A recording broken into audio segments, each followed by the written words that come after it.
उत्तर प्रदेश सरकार की नाकामी और 10 साल की केंद्र सरकार की नाकामी छुपाने के लिए भगवान राम का सहारा ले रहे हैं। ये अघोषित इमरजेंसी है। इमरजेंसी का भी दौर अंग्रेजों के जमाने में भी, अंग्रेजों के जमाने से भी आज लोकतंत्र खत्म है। लोकतंत्र नाम की चीज नहीं है। आप बताइए, मैंने बताया कि जो बोलेगा उसके खिलाफ CBI, ED, income tax raid पड़ेगी। और जो बीजेपी में चला जाए, चाहे बलात्कारी हो, चाहे भ्रष्टाचारी हो, चाहे दुराचारी हो, चाहे हत्या की हो, चाहे लूट की हो, चाहे डकैती की हो, सब बीजेपी में जो चला जाए वो पवित्र हो जाएगा।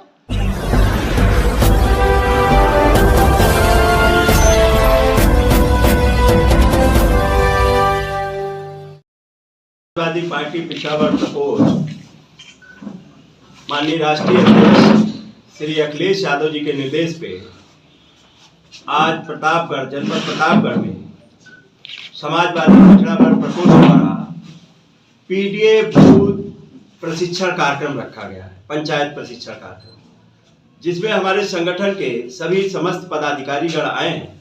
उन पदाधिकारियों गणों को प्रशिक्षित किया जाएगा कि बूथों पे विधानसभा वार और कैसे बूथों पे पंचायतें लगाई जाएंगी, क्योंकि वर्तमान में बीजेपी सरकार में पीडीए का सबसे ज्यादा नुकसान हो रहा है और पीडीए उपेक्षित है।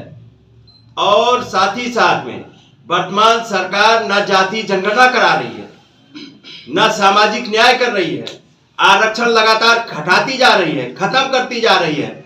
और उनकी साजिश है सरकारी संस्थानों को बेच के और निजीकरण करके और आरक्षण खत्म करने की। साथ ही साथ में किसान भी परेशान है, नौजवान भी परेशान है, बेरोजगार भी परेशान है, सभी वर्ग परेशान है। जितनी वैकेंसियां निकल नहीं रही, 2 करोड़ नौकरी देने का वादा किया था। 2 करोड़ प्रत्येक वर्ष बीजेपी के शासनकाल में लोग बेरोजगार हुए हैं। किसान आय दुगनी करने की बात कही थी, किसान की आय तो आधी कर दी सांडों ने। उसके बाद में खाद बीज महंगे हो गए, डीजल पेट्रोल महंगा हो गया, खेती किसानी के जितने इंस्ट्रूमेंट हैं वो महंगे हो गए, किसान भी बर्बाद हो गया, बेरोजगार, नौकरी नहीं मिली। जो सेना में लोग भर्ती होते थे उनको अग्निवीर बना दिया, 4 साल की नौकरी कर दी। तो इंजीनियरिंग, मेडिकल किए हुए लोग घूम रहे हैं। पढ़े लिखे शिक्षित बेरोजगारों का संख्या बढ़ी है बीजेपी के शासनकाल में, और लोग अपमानित किए जा रहे हैं, फर्जी मुकदमे लगाए जा रहे हैं। जो इनके खिलाफ बोले, जो इनके शासन के खिलाफ जो सच्चाई बोले, उस पे मुकदमे सीबीआई, ईडी, इनकम टैक्स ये लगाए जा रहे हैं। इवन पत्रकार भी नहीं छोड़े जा रहे हैं। अगर कोई पत्रकार भी सच्चाई दिखा देता है, कई पत्रकारों को भी जेल में भेजने का काम किया है। ये अघोषित इमरजेंसी बीजेपी के शासनकाल में है और अघोषित इमरजेंसी लगा के इस देश को पुनः गुलाम बनाना चाहते हैं। जिस तरीके से अंग्रेजों से लड़ाई लड़के हिंदुस्तान की जनता ने अंग्रेजों को भगा दिया, तो अंग्रेजों से प्रशिक्षित लोगों को भी यहां देश की जनता 2024 में हटाने का काम करेगी और पीडीए ही एनडीए को हटाएगा। माननीय अखिलेश यादव जी का जो पीडीए का नारा दिया है, उससे पूरी तरह से बीजेपी परेशान है, हैरान है। लेकिन इस बीजेपी के रथ को कोई रोकेगा देश में तो वो माननीय अखिलेश यादव है, और पीडीए ही एनडीए का रथ रोकेगा और उत्तर प्रदेश ही रोकेगा। क्योंकि उत्तर प्रदेश बड़ा राज्य है, जहां से बीजेपी को भी जो भी प्रधानमंत्री बना उत्तर प्रदेश से आना पड़ता है।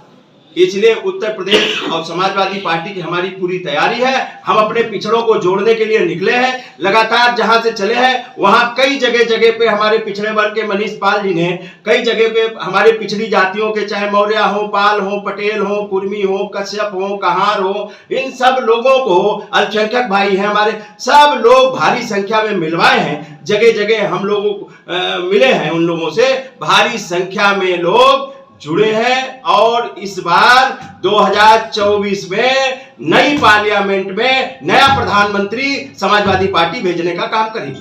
पहले ही से कह रहा हूं, ये अघोषित इमरजेंसी है। इमरजेंसी का भी दौर अंग्रेजों के जमाने में भी, अंग्रेजों के जमाने से भी आज लोकतंत्र खत्म है। लोकतंत्र नाम की चीज नहीं है।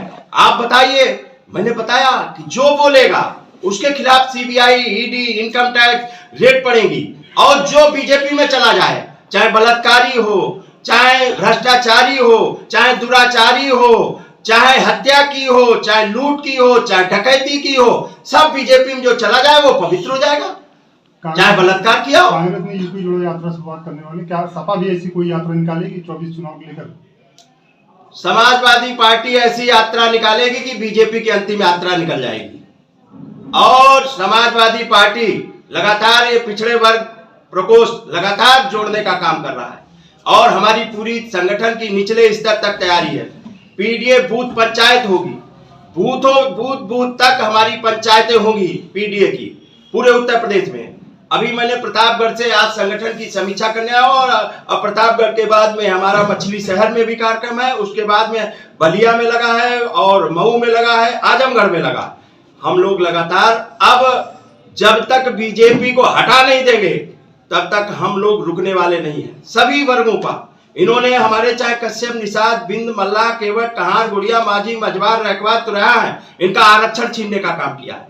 माननीय अखिलेश यादव जी ने लागू करने का काम किया था, इन्होंने छीनने का काम किया है। साथ ही साथ में जिस तरीके से अन्य हमारी चाहे 69,000 शिक्षक के भर्ती के लोग बैठे हो, कितने दिन हो गए, जब इनका चुनाव आएगा तब ये चुनाव में रिजल्ट निकाल देंगे, वैकेंसियां निकाल देंगे, उसके बाद में किसी को नौकरी नहीं देंगे, नियुक्ति पत्र नहीं देंगे। बताइए, जब 22 का चुनाव था तो 69,000 शिक्षकों की भर्ती में आरक्षण का घोटाला किया गया और उस घोटाले में जांच में पाया गया सही, तब 600-6800 वैकेंसी निकाली गई, रिजल्ट निकाल दिया गया। आज उनको नई नौकरी दी जा रही। आज बताइए क्या हो रहा है। ये जिस तरीके से यहाँ जो बोलेगा उसके ऊपर फर्जी मुकदमा, ये गलत है।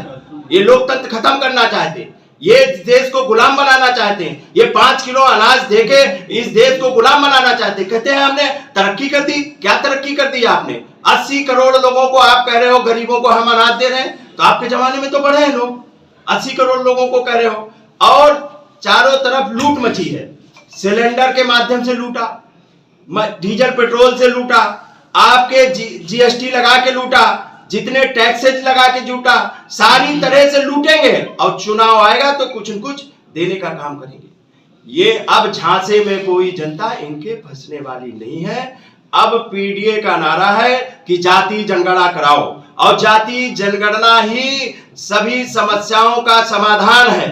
बिहार में जाति जनगणना हो गई, आंकड़े सामने आ गए। जब जाति जनगणना होगी तो सामाजिक, शैक्षिक, आर्थिक सभी आंकड़े आ जाएंगे कि किन जातियों की क्या स्थितियां हैं, किनके घर में नौकरी है, किनके घर में खाने को है, किसके घर में नहीं है।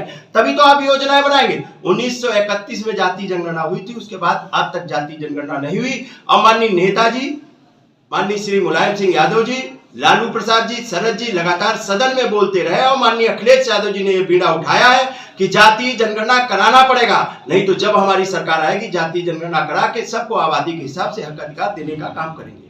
उत्तर प्रदेश सरकार की नाकामी और 10 साल की केंद्र सरकार की नाकामी छुपाने के लिए भगवान राम का सहारा ले रहे हैं। और इन्होंने तो जमीनों में भी भ्रष्टाचार किया है। अयोध्या में आपके उसमें चंदे में भ्रष्टाचार किया है। अब भगवान राम भी इनको माफ करने वाले नहीं है।